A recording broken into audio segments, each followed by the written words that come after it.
la tarde de hoy pues vamos a dar bienvenida a una nueva sesión formativa ofrecida por la Plataforma de Organizaciones de la Infancia de Castilla y León en el marco de las actuaciones que vamos a llevar a cabo en el mes de noviembre dedicado a la infancia.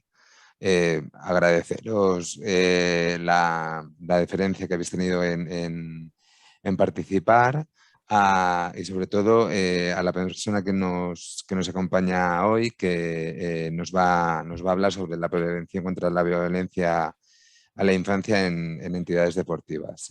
La persona que nos acompaña es Iñaki Alonso, actual responsable de atención a la infancia en el Athletic Club, licenciado en Derecho por la Universidad de Deusto y experto internacional en ayuda humanitaria, especialista en derechos de la infancia. Ha trabajado en entidades tan importantes como Save the Children, UNICEF,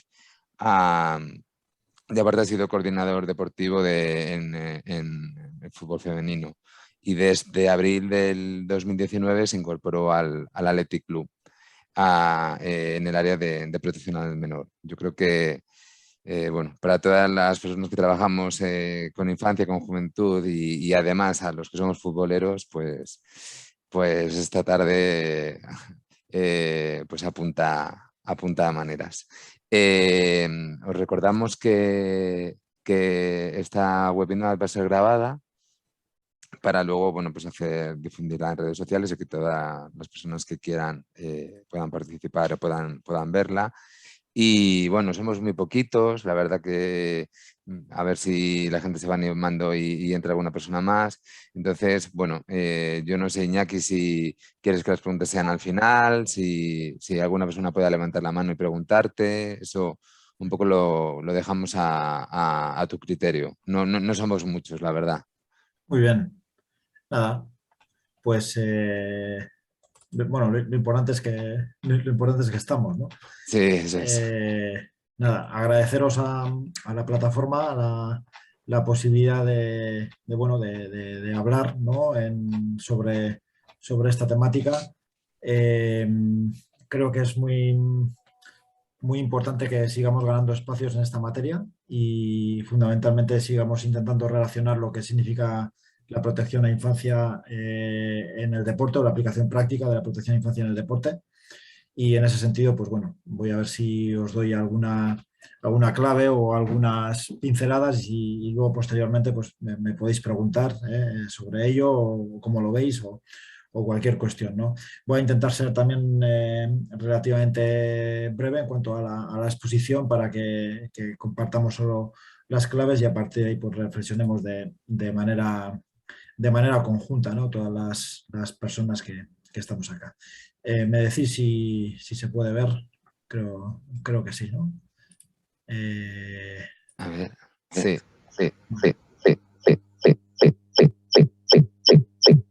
Uy, bueno. Uy.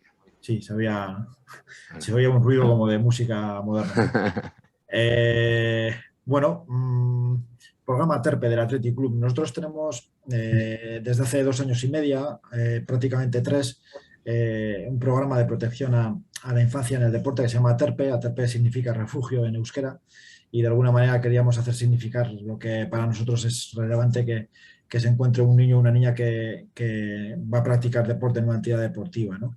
De alguna manera quería compartir algunas claves de lo que entendemos como protección a la infancia en el deporte. El proyecto TERPE tiene fundamentalmente dos objetivos, ¿no? Un objetivo interno y un objetivo externo. El objetivo interno fundamentalmente tiene que ver con generar un espacio de prevención de cualquier tipo de violencia, desde las más graves hasta otro tipo de violencias que puede sufrir un niño o una niña en su práctica deportiva, generar un espacio de bienestar y al mismo tiempo lo que pretende externamente el proyecto ATERPE es algo como lo que estamos haciendo en este momento, ¿no? Y es visibilizar externamente la necesidad de trabajar en esta materia de manera obligatoria, ¿no? Para aquellas personas que rodeamos a los niños y a las niñas en la práctica deportiva, ¿vale? Entonces, bueno, estos son fundamentalmente los dos objetivos. Para los niños y para las niñas practicar deporte es muy importante y es muy importante porque de alguna manera, independientemente de ser un derecho para ellos y para ellas, es un espacio que generalmente les genera alegría, les genera bienestar, les genera un espacio pues de desfogue y un espacio de desarrollo que es individual, ¿no? De cada niño y de cada niña, independientemente de que sea un deporte colectivo o de que sea un deporte individual. El deporte es uno de los espacios más libres para los niños y para las niñas. Suelen elegir lo que quieren jugar, con quién quieren jugar, dónde quieren jugar, qué quieren hacer.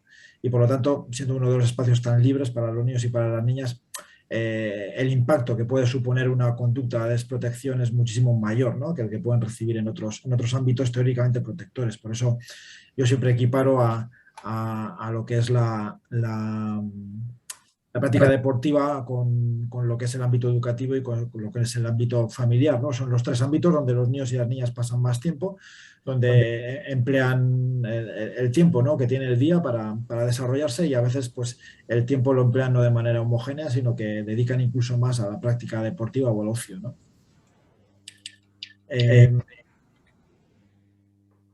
Este elemento para mí es muy importante, ¿no?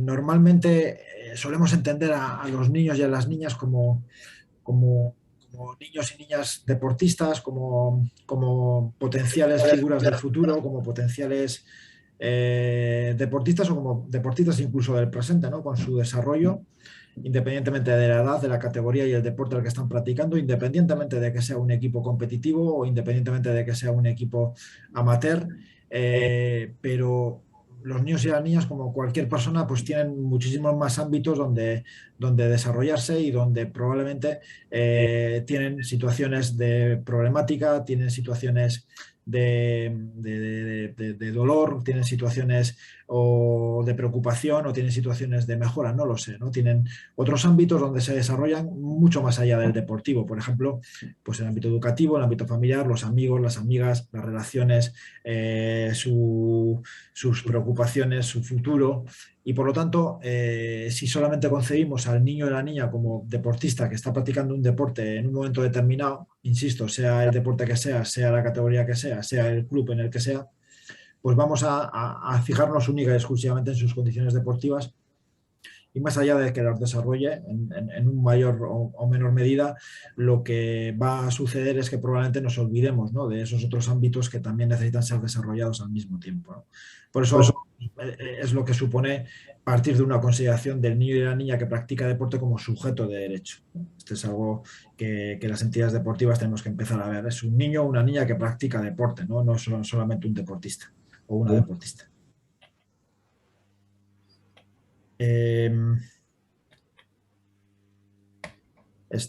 También es relevante, a ver si pasa, no pasa, ahí está. Siguen existiendo algunas conductas que rodean la cultura del deporte que precisamente no facilitan, ¿no?, el que haya una predisposición a tener algún tipo de trabajo en lo que es prevenir violencia o en lo que es tratar bien o generar bienestar, ¿no?, para los niños y para las niñas. Seguimos pensando que el deporte es únicamente un espacio donde los niños y las niñas pues mejoran sus habilidades deportivas, que sí, lógicamente, pero también debe de ser un espacio donde los niños y las niñas pues sientan cuidado, sientan protección y sientan que se desarrollan íntegramente como personas, ¿no? Siempre existe la tendencia, de hecho lo vivo todos los días, quiero decir, lo vivo todos los días porque sigue habiendo personas que probablemente llevan ya muchísimo tiempo trabajando en el mundo del deporte que conciben que solamente se puede trabajar de una manera, que se puede trabajar única y exclusivamente desde la dureza, desde la exigencia máxima, desde el grito, desde, de alguna manera, la responsabilidad infinita. Comparto los principios de responsabilidad, de compromiso, de valor que pueda aportar la práctica deportiva, porque los he vivido en primera persona, pero yo sí que creo que es importante que maticemos la realidad del mundo del deporte en el sentido de que el deporte por sí solo no genera valores en los niños y en las niñas. Solemos oír a muchos saitas llamas, padres y madres que llevan a sus hijos o hijas a la práctica deportiva porque, claro, hacer deporte les va a ayudar para generar valores, ¿no? Y yo siempre les comento que los valores se van a generar en esa práctica deportiva si el adulto que le rodea a ese niño o esa niña lo pone en práctica. Si no, no. El deporte no genera valores por sí mismo. El deporte, de hecho, por sí mismo puede generar contravalores. Precisamente porque el deporte simple y llanamente es una herramienta como otra cualquiera. Es una herramienta como puede ser la cultura, es una herramienta como puede ser la lectura, como puede ser el cine, como puede ser otro tipo de cuestiones a la que los niños y las niñas recurran para efectivamente desarrollarse íntegramente como personas. Pero si el profesor, el monitor, la monitora, la entrenadora que tengo alrededor facilita que mi práctica deportiva sea al mismo tiempo una práctica generadora de valores, es cuando los voy a asumir. Si no, no. Eso es fundamental. Seguimos pensando que hacer las cosas de una manera determinada es el único camino que existe para hacerla, ¿no? Se ha hecho así históricamente, es decir, llevamos 25 años trabajando en el club y bueno, pues las cosas se hacen así, porque nos ha ido bien, ¿no? No ha pasado nunca nada, no hemos tenido nunca un caso de abuso sexual, nunca hemos tenido un caso de violencia salvaje, bueno, y las cosas se hacen así.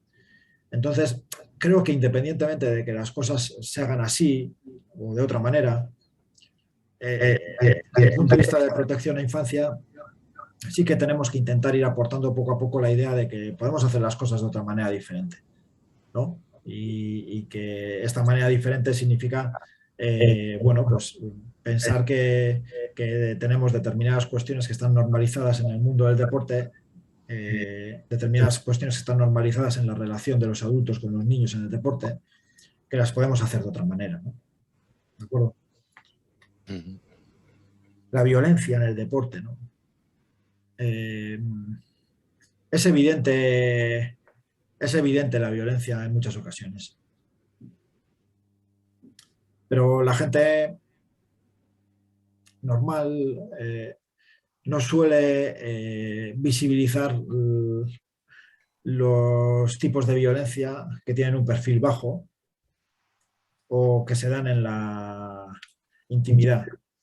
Tenemos que partir de la consideración de que normalmente, todos ustedes saben que la violencia contra la infancia suele darse en un ámbito bastante oculto y bastante privado. Yo provengo del mundo de los derechos de infancia, soy especialista en derechos de infancia y he trabajado mucho tiempo en el ámbito de la prevención de diferentes violencias contra la infancia, fundamentalmente abuso sexual infantil. Y la violencia se da en espacios ocultos y ocultados. Por lo tanto, cuando dicen que bueno, pues ha habido una serie de casos de violencia y ha habido casos de violencia sexual que últimamente parece ser que han salido un poquito más a la palestra, siguen siendo una parte ínfima de las realidades de violencia y fundamentalmente de violencia sexual que ocurren y que ocurren en el ámbito del deporte. Por lo tanto, las personas cuando se refieren al concepto de violencia en el deporte normalmente lo suelen circunscribir a los actos violentos que ocurren en la práctica deportiva, en la competición, ¿no? Esas peleas desgraciadas entre padres y madres de equipos contrarios, esos insultos, esas peleas entre jugadores, esas agresiones a árbitros, esas violencias que son muy evidentes y que están muy relacionadas con la competición deportiva, ¿no? Esas violencias hay que erradicarlas, obviamente. Preocupándome o preocupándonos, a mí me preocupan muchísimo más esas conductas que están normalizadas en el día a día de la práctica deportiva y que tienen un impacto, ¿no?, en los niños y en las niñas y que seguimos dando por normalizadas. Determinados comentarios, determinados gestos, determinadas cuestiones que se entienden como cosas de niños, como bromas, que lo resuelvan entre ellos, son cosas del vestuario, las cosas que pasan en el vestuario se quedan en el vestuario. Bueno, son frases que están relacionadas con el mundo del deporte, ¿no? Y de esta manera lo único que hacemos es minusvalorarlas y lo único que hacemos es invisibilizarlas y normalizarlas. Por lo tanto, cuando algunas personas no conciben determinadas situaciones como violencia, yo no se lo reprocho porque no lo ven como violencia. Están normalizadas. Y si están normalizadas es que se admiten como normales, valga la redundancia, y si se admiten como normales es que no se conciben como violencia. Esto es fundamental que lo tengamos en cuenta, ¿no? Por lo tanto, mi conclusión es que tenemos que ampliar un poquito el concepto de violencia. En la sociedad tenemos que hacerlo también. Y en el mundo del deporte, pues lógicamente mucho más, ¿no? ¿De acuerdo?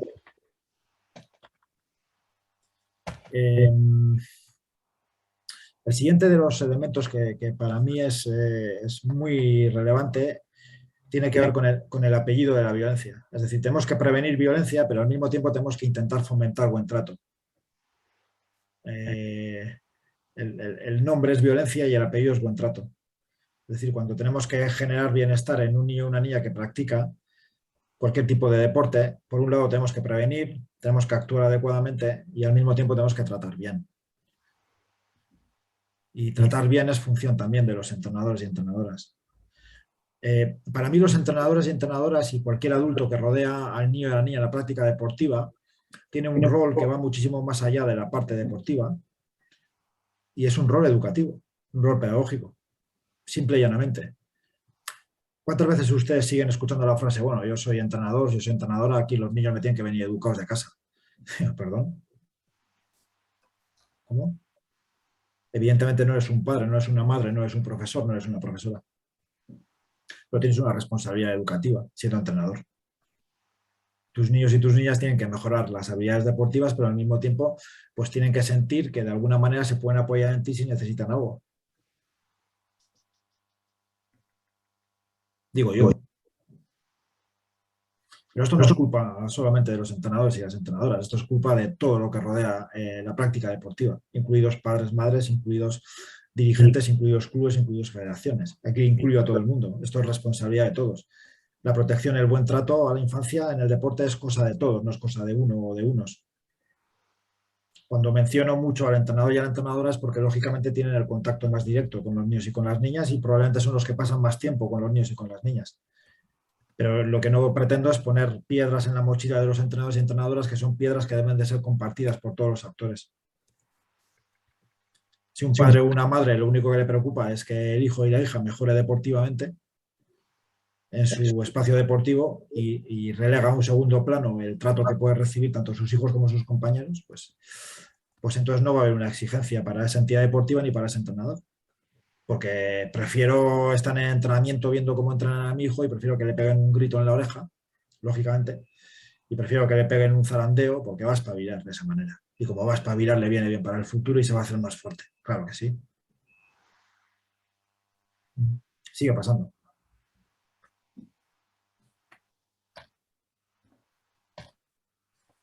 Este elemento es muy importante para mí, el elemento de la consciencia.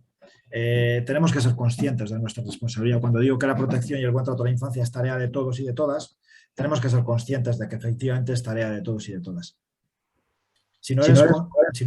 Bueno, evidentemente el cuerpo tiene reacciones inconscientes, ¿no? Inconscientemente hacemos determinadas cosas, bueno, fundamentalmente cuando soñamos, ¿no? Pero es que las cosas las solemos hacer conscientemente. Si no es consciente de que vas a hacer algo, no lo haces habitualmente.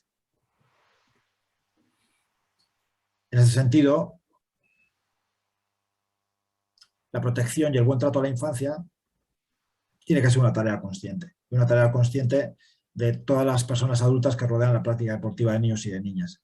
Y ser consciente es un poco lo que os adelantaba anteriormente. Ser consciente de que tenemos un rol educativo, que somos referentes, que tenemos que tener un rol protector y fundamentalmente que tenemos que poner al niño y a la niña y sus derechos en el centro. Esto a veces no coincide con lo que puede entender el entrenador o la entrenadora, aitas y amas, padres y madres o clubes. A veces lo que es poner los derechos del niño en el centro, su interpretación y lo que llamaríamos jurídicamente el interés superior del niño aplicado en la práctica es complicado porque hay un interés superior en cada niño. No hay un interés superior de la infancia, hay un interés superior en cada niño, en cada niña. Y esto obviamente conlleva un trabajo individualizado y conlleva también pues, un esfuerzo de entendimiento, de comprensión, de que tenemos que ser conscientes de ello, ¿no? Yo siempre suelo decir que hay veces que las personas, hasta que no son conscientes, no tienen responsabilidad. Jurídicamente, los que tenemos formación jurídica sabemos que eso no es así, porque jurídicamente incluso pues, puedes tener una responsabilidad civil, penal, no siendo consciente de la trascendencia de un hecho o participando de manera involuntaria, ¿no? Pero a lo que vengo o traigo a este campo con el concepto de consciencia es que tengo que reflexionar, pensar y comprender que, ojo, niño o niña, ojo, vamos a pensar lo que hacemos. ¿De acuerdo? Entonces, no es que quiera decir que no tengo las expectativas muy altas, pero creo que la tarea número uno en el mundo del deporte es esta, en este momento. Ser conscientes. Ser conscientes de que manejamos a niños y a niñas que practican deporte.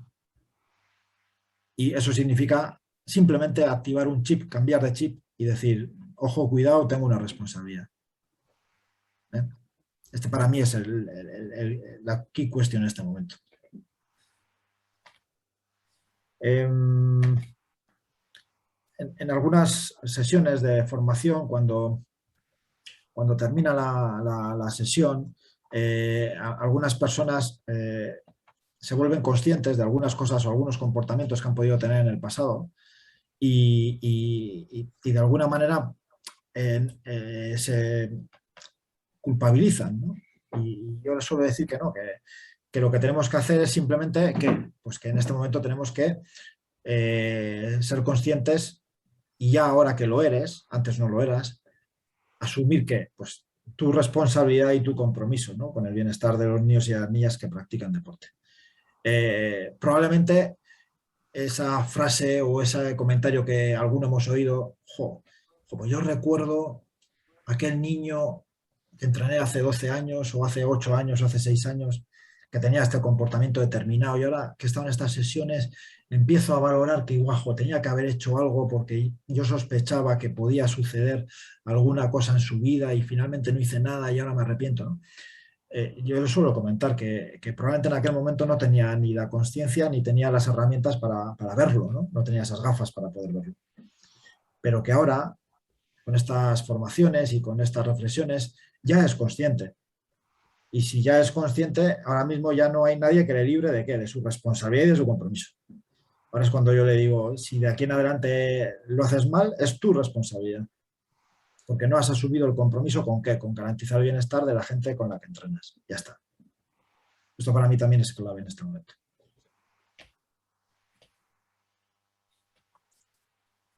He pasado la obligación legal y la prevención porque quería llegar a este punto que es el delegado de protección, ¿no?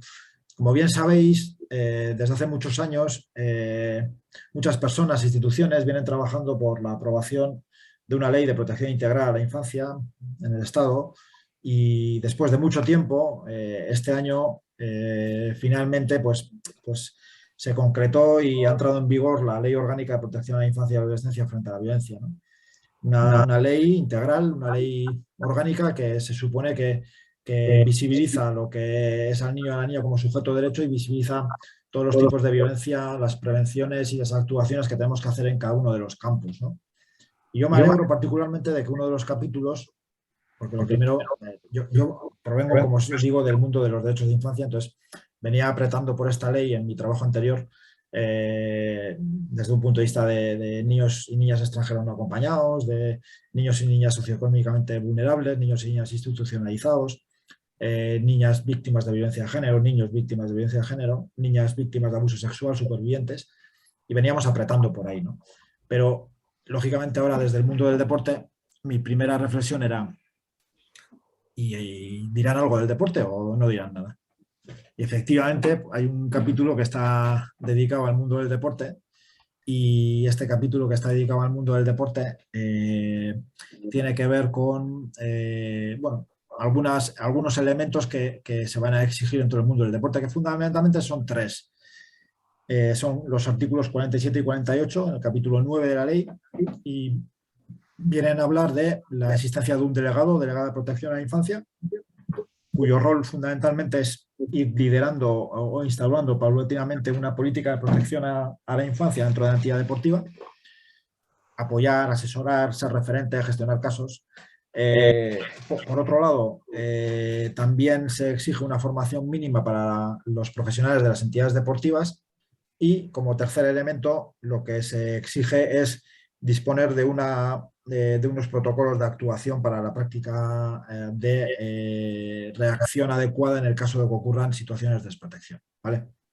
O sea, esas son las tres cuestiones que se vienen a solicitar. Esto, lógicamente, se va a instaurar de una manera preventiva y se va a instaurar de una manera progresiva. A toda ley le hace falta un reglamento que la acompañe o una manera de operativizarla, ¿no? Veremos cómo se operativiza esto en el mundo de los derechos de infancia y particularmente en el mundo del deporte. Pero esto es lo que se va a exigir. El delegado de protección a la infancia, en este caso yo, en el Athletic Club, lo que intenta realizar es una labor de análisis de todos los riesgos que puede haber dentro de la entidad deportiva. Esto es lo que hemos hecho dentro del programa TERPE y proponer medidas de mitigación de cada uno de estos riesgos, ¿vale? Analizamos los riesgos y proponemos acciones para mitigarlos progresivamente.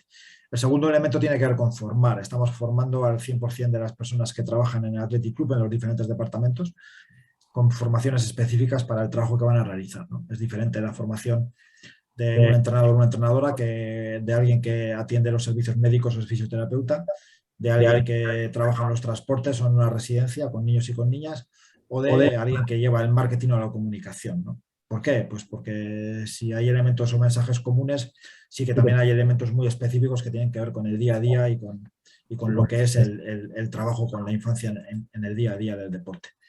Pero yo creo que el rol fundamental del delegado de protección es, además de implementar todo esto, es de servir de referencia, de impulso y de tranquilidad para el resto de compañeros y compañeras de la entidad deportiva.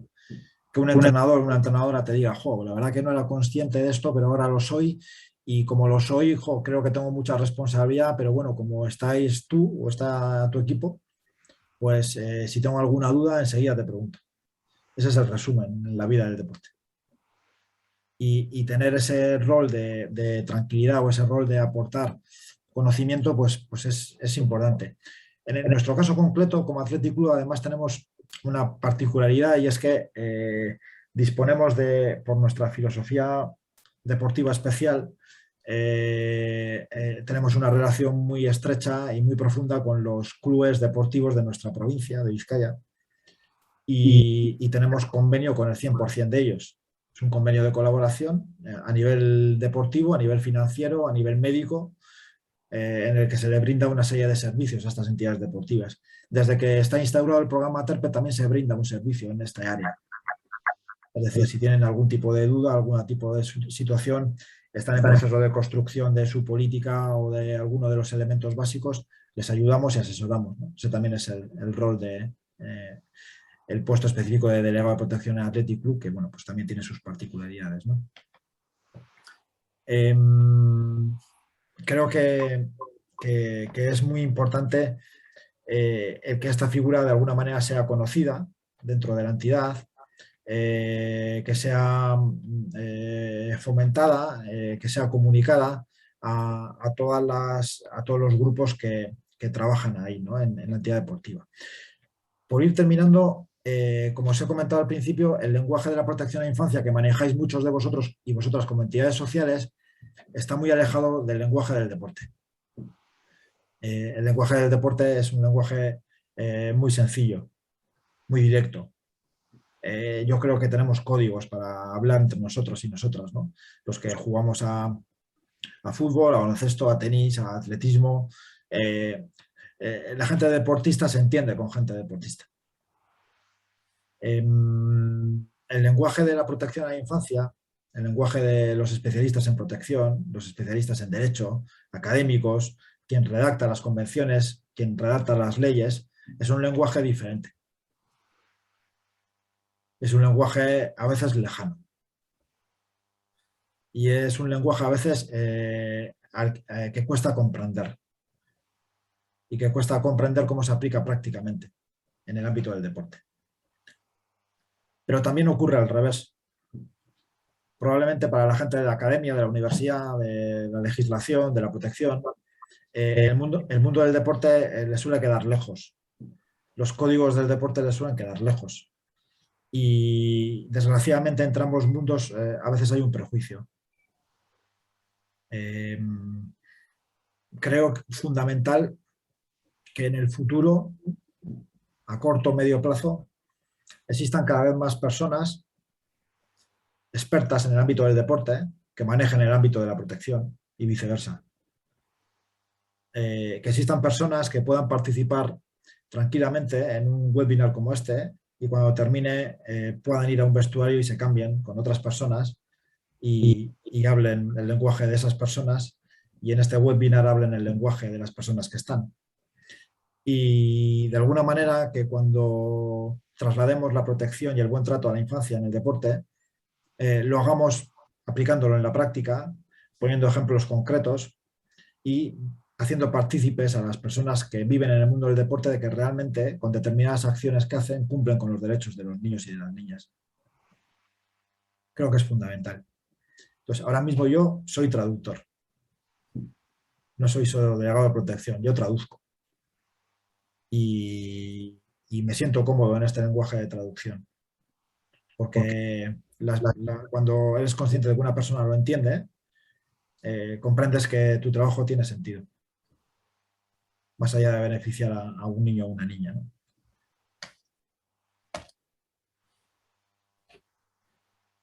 A veces queremos tener lejos a las familias en el ámbito del deporte y es un error.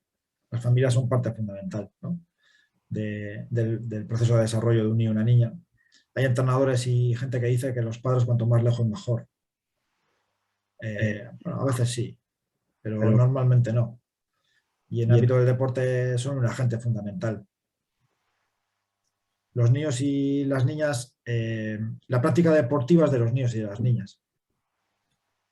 La práctica deportiva no es de su padre ni de su madre. En muchas ocasiones no solemos meternos en este tipo de discusiones porque la familia sigue considerándose un espacio lógicamente privado y cada padre y cada madre pues vela por el interés de su hijo, en teoría. Pero en el ámbito del deporte vemos que precisamente muchos padres y muchas madres no velan por el interés de su hijo o de su hija, sino que presionan demasiado a su hijo y a su hija.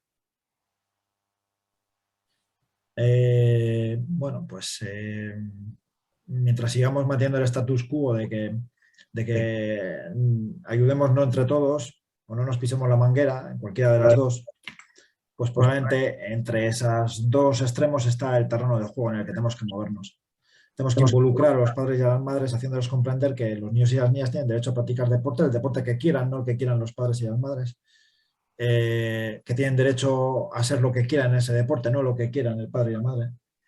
Que además de practicar el deporte que quieran, tienen derecho a practicarlo en el equipo que ellos quieran, no en el equipo que quieran el padre y la madre, porque va a ser mejor para su desarrollo deportivo. Y finalmente, los padres y las madres no entienden que en un momento determinado su hijo y su hija no quieran hacer deporte. Y digo, ¿cómo vas a dejar de jugar si puedes ser maravilloso? Digo, no, mira, Aita, ama, mira, no, yo los fines de semana voy a ir al monte. Me aporta mayor bienestar. Digo, si tú tienes unas características y no comprendemos de que el niño y la niña no abandonan la práctica deportiva en ocasiones, sino que el niño y la niña pues, buscan una práctica deportiva que le genere mayor bienestar. Pero eso a veces no casa con las expectativas familiares. Y es muy triste ver a familias que su hijo o su hija dice, no, pues voy a hacer atletismo pero no quiero competir, o voy al monte con los amigos para pasármelo bien, o voy al gimnasio. Y tú dices, joder, qué bien que haya aquí una rutina deportiva. Pues no, lo que pensamos es qué lástima, porque podía haber sido el delantero que acompaña a Messi en la selección argentina. Pues eso.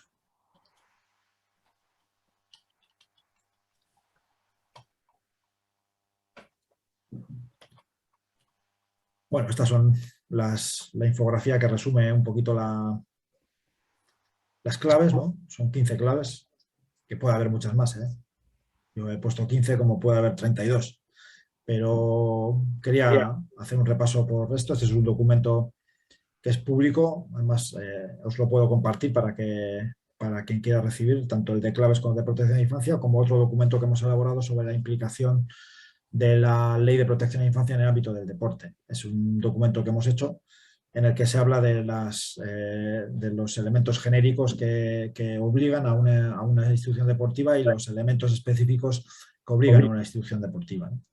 Que es un resumen que creo que puede ser bastante práctico de qué implicaciones tiene a la hora de la verdad en la práctica deportiva.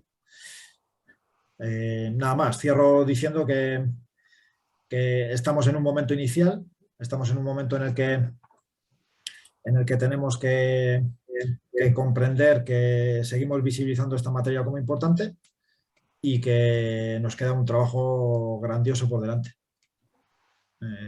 Nada más. Y en ese sentido y en ese camino, cuantos más seamos, mejor. Y en ese camino, los que quieran estar y los que quieran caminar, pues se encontrarán a una camiseta roja y blanca con el escudo del Athletic Club. Y yo llevándola y ya está. Así que, bueno, después de esta sesión, cualquier persona o entidad deportiva oye, tenga cualquier duda, cualquier interés, cualquier profundización en lo que hacemos, pues a la completa disposición, porque para eso estamos. Estamos para trabajar conjuntamente y para compartir conocimiento. Ya. Bueno, Iñaki, te agradecemos estas palabras, estas reflexiones que has realizado. A mí, la verdad que me parecen súper interesantes y, bueno, yo no sé si cualquiera de vosotros levantando la mano o incluso desactivando el botón del micro, abriendo el micro, puede preguntar cualquier cosa a Iñaki. Entonces, yo no sé si alguien tiene alguna pregunta o quiere hacer alguna reflexión sobre el tema que hemos tratado. No sé si alguien quiere decir algo, alguien quiere hablar, pues ahora es el momento.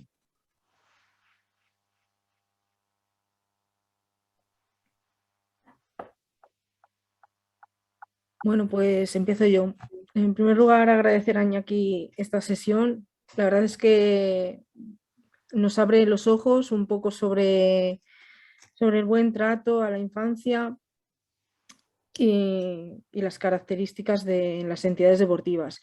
Yo quería hacer una pregunta como madre de una niña que practica deporte. El caso que supongo que se dará también en otros deportes es que los entrenadores, cuando ya están en procesos de tecnificación, yo creo que lo más importante es primero motivarles y empatizar a su nivel. Y después, mi pregunta es, ¿hasta dónde puede llegar el nivel de exigencia o de responsabilidad de un entrenador para la salud mental de ellos, para no hundirles, básicamente? Y en segundo lugar, mi pregunta era sobre el buen trato. ¿Qué podemos hacer los padres para concienciar a este tipo de entrenadores en el buen trato?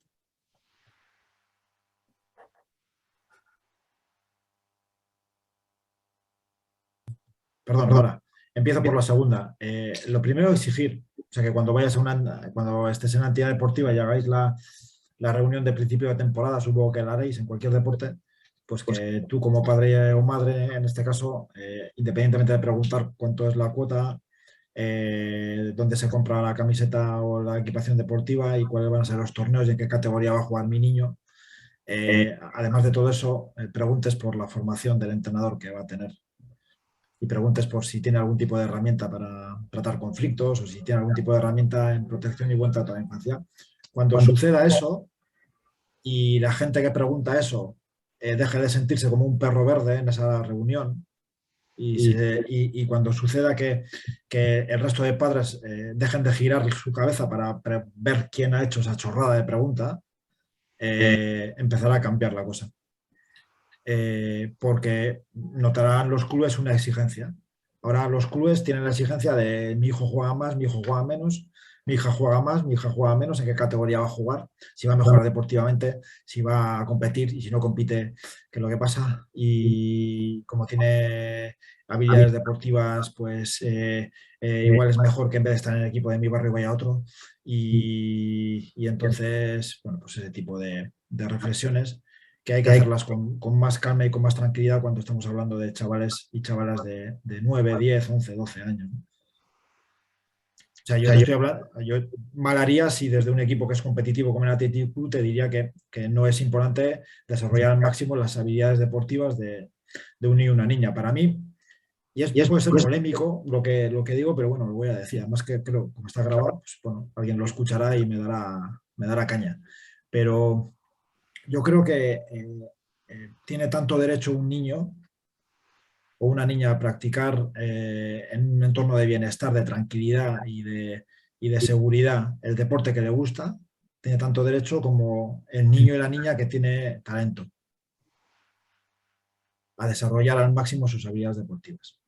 También es un derecho. Eh, y entonces todos somos diferentes y si vendemos la historia desde una perspectiva de hechos de infancia, de que tenemos que tener unas acciones que fomenten nuestros derechos de manera diferente y cumpla así el interés superior de cada niño, pues el interés superior de cada niño será probablemente diferente como es diferente el talento de cada niño para practicar deporte o para tocar piano o para hacer cualquier otra cosa. Cuando se detecta que un niño tiene talento y intentas desarrollar al máximo ese talento, tendrás que tener en cuenta otras cosas, como es el trato adecuado y cómo es balancear la exigencia deportiva con el buen trato y el bienestar, ¿no? Entonces, en eso estamos. No te puedo dar una solución práctica, pero en eso estamos, por lo menos visibilizando de que es importante que ya lo tengamos en cuenta. Hasta ahora ni se había reparado en ello, ¿no? Entonces, yo creo que en este momento es intentar llevarlo. Pero como ama, te digo que, como madre, te digo que exigir, o sea, eh, no sé, o sea, a mí me hace muchísima gracia cuando a los pobres profesores, a los profesores les cae todo. Ahora, o sea, les cae todo, les llueve por todos lados, ¿sabes? Y, joder, ¿en manos de quién voy a dejar a mis hijos, no? Joder, esa pregunta no se hace tanto en el mundo del deporte. ¿En manos de quién voy a dejar a mis hijos? Y yo sé que hay mucha precariedad y que evidentemente pues, los entrenadores que están con las categorías más pequeñas suelen ser gente joven, chavales, chavalas, que bueno, pues eso, que tienen también pues, las herramientas limitadas porque no dejan de tener 19 años, 20, 18, es gente que está todavía en formación también, ¿no? Y no tienen herramientas, pues, joder, pues tendremos que acompañarles, al mismo tiempo que hacerles ver que tienen una responsabilidad. Pero claro, si dejamos toda la responsabilidad a estos chavales de 18, 19, 20 años que todavía están en proceso de formación, pues malo, malo. Y si los padres y las madres pues ponemos nuestras frustraciones con esta gente, pues malo. Eso es.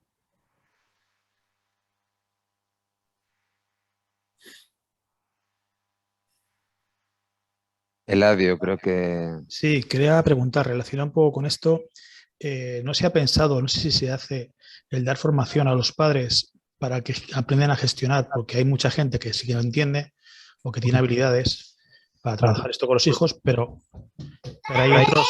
hay otros que no. No hay formación para padres para decirles esto por aquí no, o esto no hay que hacerlo. Pues no. O sea, que quiero decir, que formaciones puede haber y serían necesarias, pero claro, yo te voy a poner un ejemplo para que veas cómo está la situación. Si yo provengo de un club en el que he estado toda mi vida, un club de barrio que trabaja fundamentalmente en fútbol femenino. Si tú hacías una reunión sobre una materia de estas que les hacíamos, la asistencia era relativamente escasa. Escasa. Vale. Ahora tenemos formaciones para padres desde el Athletic Club. Vienen todos. ¿Cuál es la diferencia? El escudo.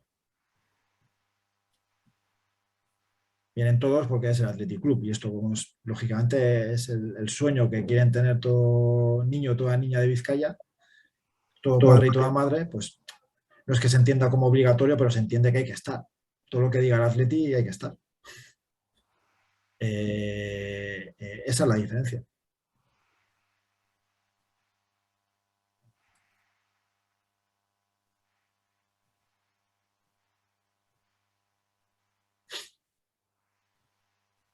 ¿Alguna pregunta más? Hola, buenas. Sí, perdón. Bueno, yo soy Alfredo. Bueno, me parece muy interesante esta iniciativa que habéis hecho, que es una charla de un tema que verdaderamente no se trata muchas veces y yo creo que es bastante interesante que se pueda, como tú has dicho, mismamente estáis empezando, digamos, aunque en otros aspectos se lleva trabajando más tiempo, pero en el deporte a lo mejor se está empezando más en este tema y es importante el comenzar y que la gente lo vaya conociendo y cuanto más charlas de estas se puedan aportar, sobre todo a gente que trabajamos en clubs, como es mi caso, siempre va a ser bueno, vamos, porque todo lo que sea formación en aspectos va a ayudar. Sí que es verdad que también depende, como tú has dicho, bueno, tú estás en un gran club, como tú dices, esto también en clubs de barrio, los requerimientos y las necesidades que pueda haber en cada sitio es diferente. Y también en nuestro caso, pues todos los entrenadores o delegados son voluntarios. Sé que se intenta fomentar dentro del club formaciones en diferentes niveles y siempre todo es bueno porque, oye, al final mucha gente viene aquí pues por echar una mano, por intentar ayudar, por al final dar a los chavales una oportunidad con el deporte es decisivo. Y es importante, yo creo que muchas veces la gente que estamos con los niños que verdaderamente chavales que lleguen a alto nivel van a llegar uno o dos dentro de toda una población entera. Y hay que exigirles siempre al máximo, pero de lo que puedan dar ellos. A lo mismo que dentro de cada equipo, muchas veces nos consideramos que tenemos que tratar a todos los niños igual y no nos damos cuenta que cada uno es muy diferente y que hay que tratarlo de manera muy diferente. Yo creo que con esta charla sí que se va a fomentar cada vez más un poco a la gente que trabajamos con niños en darnos cuenta de ciertas cosas más sencillas. Muy bien. Pues os he pasado mi correo electrónico por el chat y también el documento de claves por el chat del grupo. O sea, ahí tenéis el contacto y también el documento. Si no se pudiera descargar, porque hay veces que suele fallar, pues sin ningún problema me pedís. Y el de la ley también os lo iba a pasar, pero no lo tengo en este ordenador, lo tengo en el del trabajo. Entonces, bueno, pues nada más. Yo, o sea, cerrar también con el comentario que decía Alfredo ahora, en el sentido de que es tarea de todos y de todas y que la protección a la infancia en el deporte hay que tenerla adaptada al contexto en el que se trabaja. Evidentemente no es lo mismo trabajar protección a la infancia en el deporte en Bilbao que hacerlo en Sevilla, que hacerlo en Valencia, que hacerlo en Valladolid, en Burgos o en Zamora. Pero incluso no es lo mismo trabajar la protección de la infancia en el deporte en un barrio de Bilbao que en otro barrio de Bilbao, porque el perfil de las personas es diferente, el perfil de los niños y las niñas que practican deporte es diferente también, ¿no? Y luego hay una cosa que para mí es muy importante y siempre cierro con ello, y es: nunca os olvidéis de que el deporte no solamente es un espacio donde se tiene que prevenir la violencia contra la infancia, sino que es un espacio donde existe un potencial terrible de visibilizar violencia o de visibilizar situaciones conflictivas que los niños y las niñas viven en otros espacios de su vida.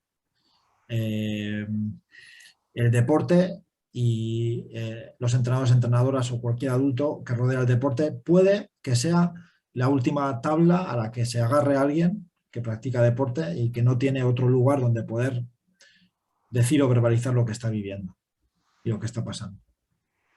Y si un entrenador o una entrenadora un día se encuentra con que un niño al que simplemente trata bien o le da un espacio para que pueda hablar y se siente bien con sus compañeros, porque los compañeros le tratan bien o le tratan cuando menos normal, todo normal, y ese niño o esa niña en un momento determinado, después de un mes, 2 meses, diga: Mira, entrenador, mira, entrenadora, mm, es que no quiero volver a casa.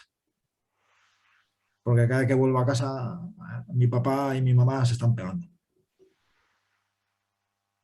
O mira, es que el novio de mi mamá, os estoy contando casos reales, que he vivido, no en el Athletic Club ahora, sino anteriormente, en el ámbito del deporte. Es entrenadora que dice, mira, ha venido un niño y me ha dicho que el novio de su mamá que juega médicos con él. Y le he preguntado qué significa que juega médicos con él y me ha explicado una serie de cosas. ¿Qué hago? Yo soy entrenador, soy entrenadora. ¿Qué hago? Tengo una niña que lleva 3 semanas que camina por el campo como una alma en pena y sé que en clase pues la llaman esto, llaman lo otro. Es un espacio donde se puede visibilizar muchas cosas y es un espacio donde tenemos que comprender que podemos no solamente ayudar, sino que podemos encaminar a las personas. Hay muchas personas que encuentran en el deporte lo que no pueden encontrar en la casa y lo encuentran en el deporte lo que no pueden encontrar en el colegio. Encuentran un sitio en el que se sienten bien. Simplemente eso. Pues no jodamos, y perdón por la palabra, el único sitio en el que se sienten bien. Y no pensemos que vengan educados de casa porque hay niños y niñas que no pueden venir educados de casa. O porque no tienen casa o porque no tienen nadie que les pueda educar.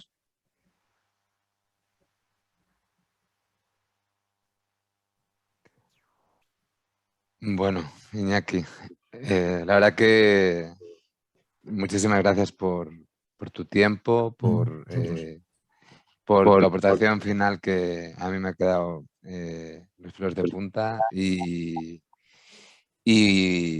bueno, nada, desearte pues todo lo mejor en tu día a día y sí que es verdad que yo sí que voy a apuntar tu cuenta de correo porque sí que es verdad que hay muchas cosas que me quedaron en el tintero y que creo que son importantes, ¿no?